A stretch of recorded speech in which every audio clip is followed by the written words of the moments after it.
not only my papa. He is my mama too. Superstar দেবের প্রজাপতি মুভির ভিতরে যেমন দেখছেন বাপ ছেলের ভালোবাসা এবং কি সুন্দর একটি গল্প নিয়ে মুভিটা তৈরি হয়েছে প্রজাপতি।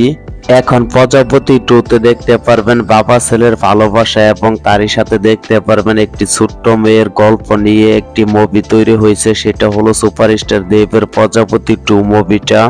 সুপারস্টার দেবের প্রজাপতি মুভিটা যেমন ছিল একটি হিট মুভি, তেমনই বাবা ছেলে এবং কি ছোট্ট মেয়েকে নিয়ে একটি সুন্দর গল্পে ছবিটা তৈরি করেছে সুপারস্টার দেবের প্রজাপতি 2 মুভিটা। সুপারস্টার দেবের প্রজাপতি 2 মুভিটার টিজারটা নিয়ে যদি কিছু বলতে বলেন তাহলে মুভিটার টিজারটা মোটামুটি ভাবে ভালো লেগেছে দর্শকদের। এখন সুপারস্টার দেবের প্রজাপতি 2 মুভিটা মুক্তি পেলে দেখা যাবে যে প্রজাপতির মতো ব্লকবাস্টার কালেকশন করতে পারবে কিনা, তার থেকে বড় ব্লকবাস্টার কালেকশন করতে পারবে প্রজাপতি 2 মুভিটা। একা একটা বাচ্চা মানুষ করা এত সোজা নয়।